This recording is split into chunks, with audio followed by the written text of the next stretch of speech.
அனைவருக்கும் வணக்கம். hope you're all doing good. I am doing great here. இன்னைக்கு நம்ம வாக்கியங்களை எப்படி அமைப்பது ஆங்கிலத்தில் தமிழ் மூலமா ஒரு சென்டென்சஸ் பார்த்து அந்த சென்டென்ஸை அப்படியே நான் இங்கிலீஷ்ல டிரான்ஸ்லேட் பண்ணி உங்களுக்கு ஈஸியா சொல்ல போறேன். இது பிகினர் லெசன். இந்த வாக்கிய அமைப்பு எதுக்கு அப்படின்னா நிகழ்காலத்தில் நீங்க செய்து கொண்டிருக்கும் செயலை எப்படி ஆங்கிலத்துல சொல்வீங்க, how you can frame sentences in English, that too in simple present tense, we are going to see today. If you listen to this video or if you watch this video continuously, at the end of this video you can start framing sentences on your own. Okay, so don't skip the video. First பாருங்க, நான் 6 மணிக்கு எழுகிறேன். இது தமிழ்ல இப்படி வருது பாருங்க. நான் 6 மணிக்கு எழுகிறேன். ஆங்கிலத்துல எப்படி தெரியுமா வரும்? நான் எழுகிறேன் 6 மணிக்கு. ஓகே, அதே மாதிரி தான். ஃபர்ஸ்ட் சப்ஜெக்ட் வருங்க, அடுத்தது வெர்பு, என்ன செயல் செய்யறோமோ அது வரும். அதுக்கு அப்புறமேட்டுக்கு தான் எத்தனை மணிக்கு, எப்போது, எதை, அதுக்குண்டான கேள்விக்கு பதில் வரும். நீங்க பாருங்க, நான் எழுகிறேன் அப்படின்னா வேக்கப். எத்தனை மணிக்கு? 6 மணிக்கு. இது அட்வர்ப் ஆஃப் டைம்னு சொல்லுவாங்க. இதுக்கு பேரு ஆப்ஜெக்ட் கிடையாது, அட்வர்ப் ஆஃப் டைம். அப்ப எப்படி வருது தெரியுமா? Subject plus verb plus adverb of time. அதை விட்டுடுங்க, என்ன அப்படின்னு விட்டுடுங்க. நான் எழுகிறேன் எத்தனை மணிக்கு? 6 மணிக்கு. ஐ வேக் அப் அட் 6 AM. நான் பல் துலக்குகிறேன், அப்படியே தலைக்கீழ போடுங்க. நான் துலக்குகிறேன் எதை? பல்லை. ஐ பிரஷ் மை டீத். ஓகே. நான் என் பள்ளி சீருடையை அணிகிறேன், அப்படியே மாத்தி போட்டுடணும். நான் சப்ஜெக்ட், அணிகிறேன் வெர்பு, எதை? என் பள்ளி சீருடையை.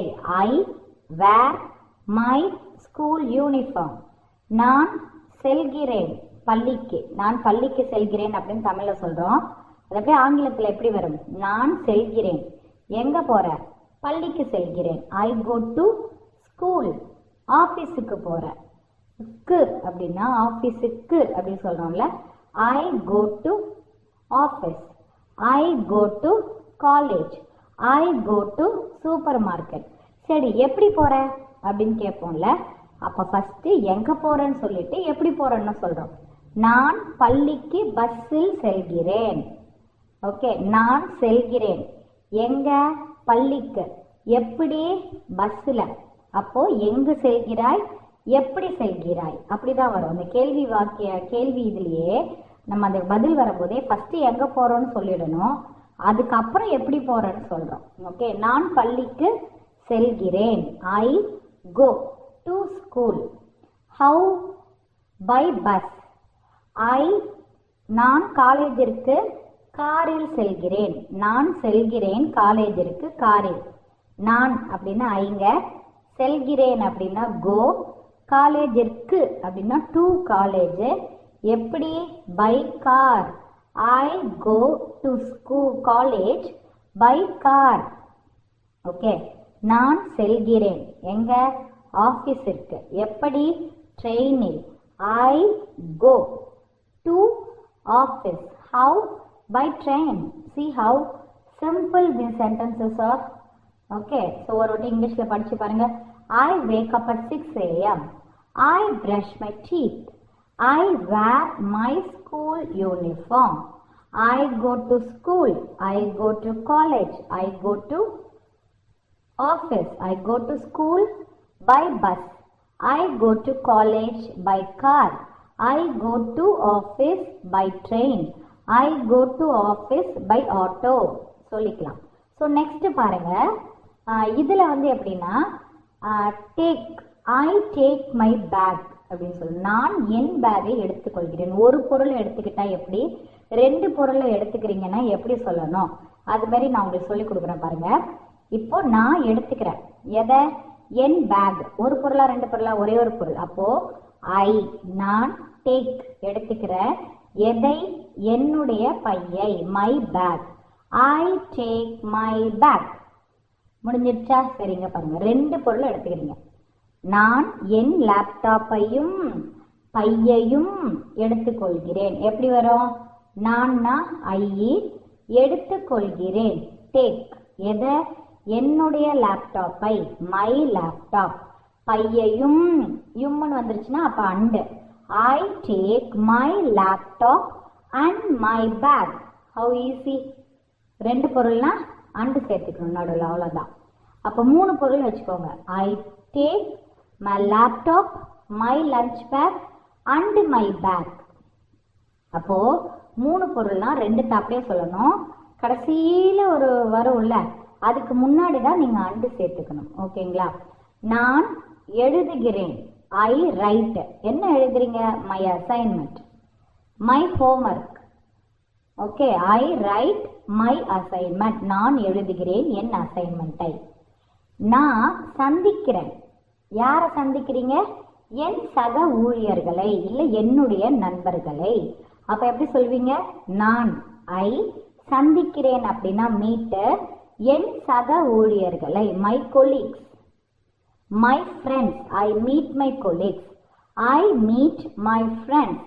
I meet my relatives. சொல்லிக்கலாம்.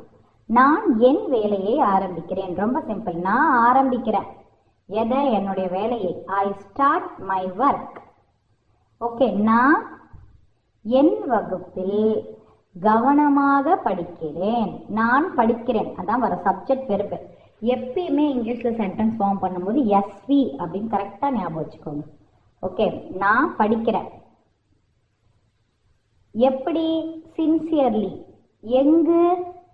என்னுடைய கிளாஸில். I study sincerely in my class. I study in my class sincerely அப்படின்னு வருமா அப்படிங்கிறீங்களா?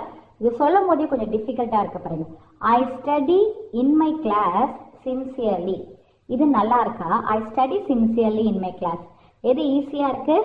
ஐ study sincerely in my class. ஏற்கனவே சொன்ன மாதிரி கிராமர் அப்படிங்கிறது வந்து நம்ம எப்படி பேசுறோமோ அதை ஈஸியா ஆக்கிறதுக்கு தாங்க. அதனாலதான் மக்கள் வந்து அதெல்லாம் ஃபாலோ பண்றாங்க. Grammar is not a difficult. It's not a rule. It's your convenient. It's your comfortability. சரி, அடுத்தது பாருங்க. இது வந்து இன்னும் அம்மாவா இருக்காங்கன்னு வச்சுக்கோ, அவங்க தன்னுடைய செயல்களை எப்படி சொல்றாங்கன்னு பார்க்கலாம். அவங்க என்னென்ன செய்யறாங்க அப்படின்னா, நான் காலை உணவை சமைக்கிறேன். ஓகே, நான் ஐ சமைக்கிறேங்கிறதுக்கு குக். எது? காலை உணவு. I cook breakfast. மதிய உணவுக்கு லஞ்ச், நைட்டுக்கு dinner. I cook breakfast. I cook lunch. I cook dinner. முடிஞ்சிடுச்சா? நான் செடிகளுக்கு தண்ணீர் ஊற்றுகிறேன். நான் தண்ணீர் ஊத்துறேன். எதுக்கு தண்ணி ஊத்துற? செடிகளுக்கு தண்ணீர் ஊத்துறேன். Okay, I water the plants. English is very easy. Now you know how to frame sentences on your own. இது மாதிரியே டெய்லியும் ப்ராக்டிஸ் பண்ணிடலாம். ஒரு நான் ஐ drink, I eat, I sleep. எத்தனை மணிக்கு? ஸோ கேள்வி. ஒருத்தவங்க ஒன்று செய்கிறாங்க, சப்ஜெக்ட் ப்ளஸ் வெர்பு மட்டும் கண்டினியூஸாக கடகடன்னு ஒரு 50 எழுதிக்கோங்க. எழுதிக்கிட்டு ஏன், எதுக்கு, எப்படி அப்படின்னு கேள்வி கேட்டுட்டு அதுக்கு ஆன்சர் எழுதுறீங்க. ஸோ அதுதான் இந்த சென்டென்ஸ் ஃபார்மேஷனோட ஈஸி ரூல். நான் என் குழந்தைகளை பள்ளிக்கு தயாராக உதவுகிறேன். நான் உதவுறேன். I help. யாருக்கு? என்னுடைய குழந்தைகளை. எதற்கு? பள்ளிக்கு தயாராவதற்கு. I help my children get ready for school. I help my children get ready for school. See how easy it is. நான் துவைக்கிறேன். I wash. எதை? the clothes. Why you are adding the plants, the cloth அப்படின்னா பொதுவான பெயர். எனக்கும் துணி தான், உங்களுக்கும் துணி தான். எனக்கும் செடி தான், உங்களுக்கும் செடி தான். அப்போ பொதுவான பெயர்களை ஒரு அப்படின்னு இல்லாம வந்துச்சுன்னா அதுக்கு தாங்க யூஸ் பண்ணணும். ஏன் வந்து ஒரு. ஓகே, அதுக்கு வந்து ஏன் யூஸ் பண்ணணுங்க.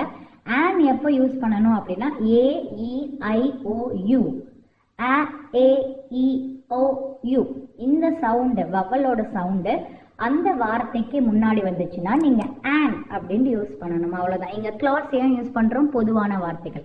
ஐ வாஷ். நான் துவைக்கிறேன். எதை? the clothes. I clean. நான் சுத்தம் செய்கிறேன். எதை? வீட்டை. இல்ல என்னோட cupboard. I clean the cupboard. I clean the house. Okay, நான் என் குழந்தைகளுக்கு வீட்டு பாடம் சொல்லி கொடுக்கிறேன். நான் சொல்லி கொடுக்கிறேன். I teach. யாருக்கு? என்னுடைய குழந்தைகளுக்கு. எதை? வீட்டு பாடத்தை. I teach. அப்ப ஃபர்ஸ்ட் என்ன கேட்போம்? என்ன சொல்லித்தர? I teach English. I teach homework. I teach physics. So இதுவே இருக்கு. யாருக்கு அப்படின்னு கேட்குறோம் பார்த்தீங்களா? அப்போ I teach homework to my children. Easy. I teach I teach English. To whom? To my viewers, to my subscribers. To those who want to learn English. யார் ஆங்கிலம் கற்றுக்க நினைக்கிறாங்களோ, யார் அவங்களுடைய வாழ்க்கை தரத்தை மேம்படுத்தணும்னு நினைக்கிறாங்களோ அவங்களுக்கு நான் ஆங்கிலம் சொல்லித்தரேன். ஓகே. நான் என் குழந்தைகளுடன் நேரம் செலவிடுகிறேன். நான் நேரம் செலவிடுகிறேன். யாருடன்? என் குழந்தைகளுடன். அப்படியே முடிஞ்சிச்சு பாருங்க. நான் நேரம் செலவிடுகிறேன். Spend time. என் குழந்தைகளுடன், உடன் வந்தா வித் மை கிட்ஸ். என் உறவினர்களுடன். I spend time with my relatives. I spend time with my husband. I spend time with my parents. So இன்னைக்கு வந்து சென்டென்ஸ் ஃபார்மேஷன் நீங்கள் ஈஸியாக கற்றுக்கிட்டீங்க.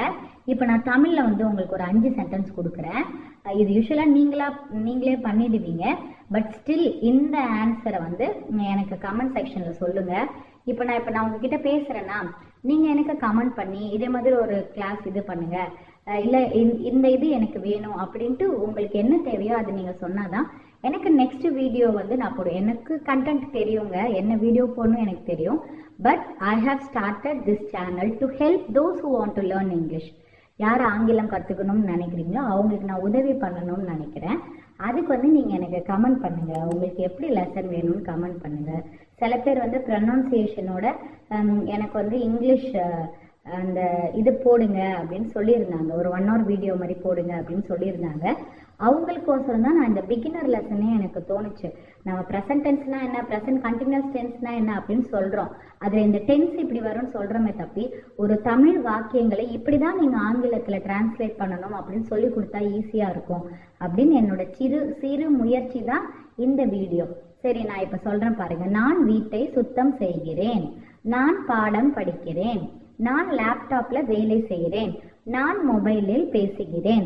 நான் டிவி பார்க்கிறேன். அப்படியே மாத்திடுவீங்க. நான் செய்கிறேன் எதை? சமையல். நான் சுத்தம் செய்கிறேன் எதை? வீட்டை. நான் படிக்கிறேன் எதை? பாடத்தை. நான் வேலை செய்கிறேன் லேப்டாப்பில். நான் பேசுகிறேன் மொபைலில். நான் பார்க்கிறேன் டிவி. எனக்கு வந்து கமெண்ட்ல இதோட ஆன்சர் கொடுங்க. If you like this kind of a video, kindly share, subscribe my channel for more videos. நீங்கள் லைக் பண்ண மறந்துடாதீங்க. நீங்கள் லைக் பண்ணாதான் இந்த வீடியோவை நீங்கள் மற்றவங்களுக்கு ரெக்கமெண்ட் பண்ணுறீங்க. Thank you very much.